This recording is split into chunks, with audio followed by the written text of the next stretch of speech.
To continue understanding Elon Musk, you must step deeper into the paradoxes that shape him. Paradoxes that do not cancel each other out, but instead merge into a kind of internal storm that never fully settles.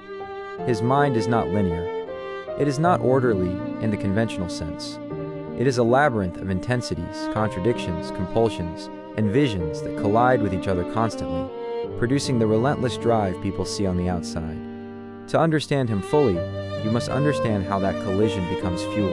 One of the most fundamental aspects of his psychology is that he treats reality as negotiable. Most people accept life as it is presented to them: the rules, the assumptions, the limitations, the processes, the conventions. But he doesn't. He processes reality through possibility, not through acceptance. This means that when he looks at a problem, he does not ask, "How do we work within this system?" He asks, "Why does this system exist at all?" And if the system gets in the way, he re-engineers it, tears it apart, or builds a new one. This is not rebellion, it is instinct. His mind does not respect boundaries unless they are physically impossible.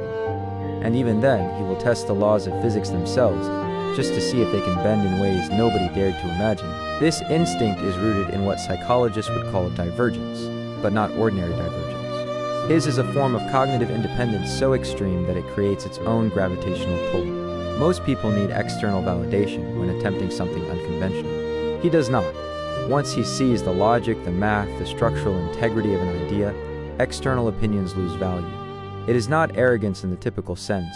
It is confidence in the internal calculations that have rarely failed him. Minds like his build their own internal courtrooms. They try their ideas against the laws of physics, probability, engineering principles, and long-term consequences. If an idea survives that internal trial, he pursues it regardless of social resistance. But with this exceptional independence comes emotional isolation. When your brain is your primary companion, your most trusted advisor, your constant validator, your essential refuge, you learn to rely on it more than you rely on people. And when people fail to understand your pace or vision, as they inevitably do, the reliance deepens. This creates a feedback loop. The more he thinks, the less he depends. The less he depends, the more he isolates. The more he isolates, the more he thinks. Independence becomes identity, but it also becomes a barrier that prevents deep interpersonal vulnerability, because vulnerability requires slowing down, and slowing down is something he has spent his whole life avoiding. Then there is the psychology of audacity, not the loud, shallow kind, but the kind that emerges from witnessing the world's fragility and deciding to change its trajectory. His audacity is rooted in existential awareness. Musk does not see Earth as a permanent home. He sees it as a fragile oasis suspended in a dangerous universe. He sees humanity not as safe, but as vulnerable. And when a person feels the weight of civilization on their mind, their choices change. They begin to measure their life, not in years, but in contributions. Not in milestones, but in outcomes. Not in comfort, but in potential futures. This kind of existential audacity reshapes everything: relationships, priorities, personality, pace. It makes normal concerns feel trivial. It makes ordinary ambition feel like a waste of time. It makes conventional risk aversion seem childish. When your mind is constantly considering potential extinction scenarios, your tolerance for small problems evaporates. Your nervous system begins to react differently to stress. You stop seeing pressure as something dangerous. You start seeing it as a companion. You stop fearing uncertainty. You start navigating it like a terrain.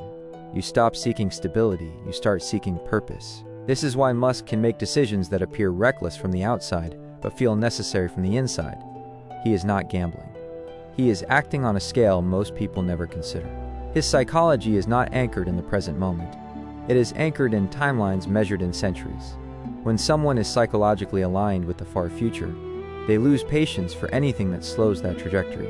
This is why he thrives in chaos. Order is too slow. Chaos is where new structures can emerge. He does not avoid pressure. He generates it. He does not avoid conflict. He uses it as acceleration. For him, chaos is not the enemy. Stagnation is. His relationship with emotion is equally complex. Musk is often misunderstood as emotionally flat or detached, but in reality he feels intensely, almost painfully. But he regulates emotion through thought. Where somebody else would cry, he calculates. Where somebody else would retreat, he analyzes. Where somebody else would express heartbreak, he begins to build something new. This is not emotional coldness. It is emotional architecture. He has learned to convert feelings into action, pain into momentum, sadness into mission, when you combine high sensitivity with high intellect and childhood wounds, you often get adults who express emotion through creation rather than conversation. This emotional engineering has consequences.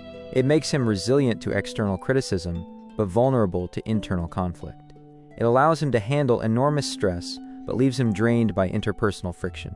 It helps him navigate crises, but makes him struggle with tenderness. You can see it in the way he communicates: direct, sharp, fast, rarely filtered. It is not that he does not care about how words land. It is that his brain prioritizes the transmission of truth over the protection of feelings. In his psychological world, clarity is kindness, efficiency is respect, progress is love. And while this works for engineering problems, it doesn't always work for human ones. Another essential aspect of his psychology is compulsive responsibility. Musk carries responsibility the way other people carry anxiety. It is always there, always humming, always pushing him to do more, build more, fix more. It is not optional. It is not something he turns off at night. It is an internal gravity pulling him toward action. People often mistake this for ego, but ego seeks praise. Responsibility seeks outcomes. Musk is not driven by the desire to be admired. He is driven by the fear of not doing enough. He does not ask, "What will people think?" He asks, "What will happen if I don't do this?" And because his mind is constantly simulating futures, he feels accountable for the worst-case scenario unless he helps prevent it. This creates a kind of burdened greatness, the greatness that does not celebrate itself because it always sees the next thing that must be done. The greatness that wakes up tired but keeps moving. The greatness that does not savor victories because victories are merely stepping stones toward larger missions. People who carry massive responsibility often seem detached because their minds are occupied by long-term thinking. Their emotional bandwidth is limited not because they lack care, but because their mental energy is consumed by mission-centered concerns. Musk is the embodiment of this phenomenon, a person whose psychology leaves little space for small emotions, because the large emotions are already too heavy to carry. Then there is the intensity, the overwhelming, undeniable, sometimes unbearable intensity that defines his presence. His pace is intense. His expectations are intense. His thinking is intense. His communication is intense. This is not a performance, this is his baseline. When your mind operates at a speed that feels natural to you but overwhelming to others, you constantly, unintentionally push people beyond their limits. This is why people often either admire him fiercely or burn out trying to keep up with him. His intensity is not an act. It is a natural consequence of how his brain processes reality. To him, intensity is not stress, it is rhythm. But perhaps the most misunderstood part of his psychology is his relationship with failure. Musk does not fear failure because he does not define it the same way most people do. For him, failure is not the end of a path, but the beginning of a new calculation. It is data. It is feedback. It is a signal that points toward a better solution. In his psychological landscape, failure is a necessary tool for innovation. This mindset makes him relentless, because the fear that paralyzes others does not paralyze him. It motivates him.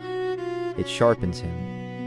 It compels him to improve systems, refine technology, rebuild structures. His tolerance for failure is why he attempts what others avoid. It is why he pushes boundaries others consider fixed. It is why he is willing to lose millions in pursuit of solving problems that most people do not even consider possible to solve. Yet beneath the steel, beneath the logic, beneath the ambition, there are still human longings. The longing to be understood, to be seen, to be accepted without having to shrink or slow down. Visionaries often struggle with this because their intensity overwhelms the people they want to connect with. Musk is no exception. His brilliance creates distance. His pace creates misunderstandings. His mission creates emotional divides. He may be building the future, but he still wrestles with the timeless human desire to belong. And belonging is something that cannot be engineered. It cannot be calculated. It cannot be optimized. It requires vulnerability, the very thing his psychology has been armored against for decades. This is why his relationships are complicated, why his personal life often seems chaotic compared to his professional achievements. The skills that make him an extraordinary visionary are not the skills required for emotional harmony. He can build rockets, but not always stability. He can redesign industries, but not always communication. He can articulate the future, but not always articulate his feelings. The gap between his emotional world and intellectual world is wide, and that gap creates friction. Relationships require emotional availability.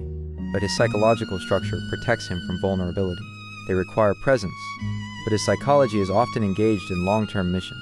They require softness, but his ambition has hardened him in certain places. Still, this does not mean he is incapable of love or connection. It means he loves intensely, but differently.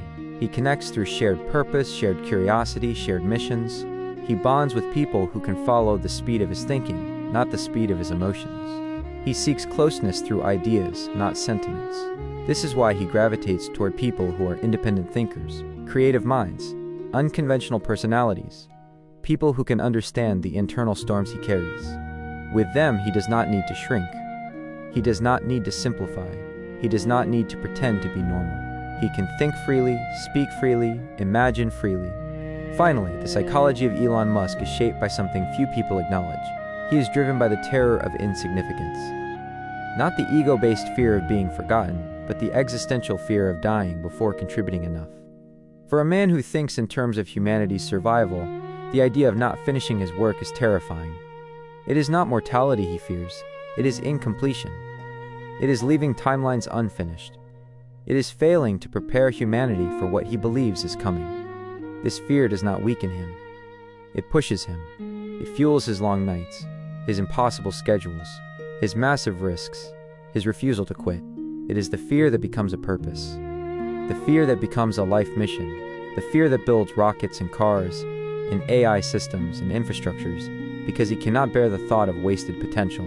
This is why Elon Musk feels less like a person and more like a vector, a direction, a momentum, a force of nature moving through the world with a velocity that does not slow for convenience, comfort, or convention. He is not peaceful inside, he is driven. He is not balanced, he is purposeful. He is not calm, he is charged with mission. And when someone's psychology is a combination of wound, genius, ambition, fear, and vision, the world does not experience them gently. The world experiences them disruptively, because they are here to change the world, not to adapt to it.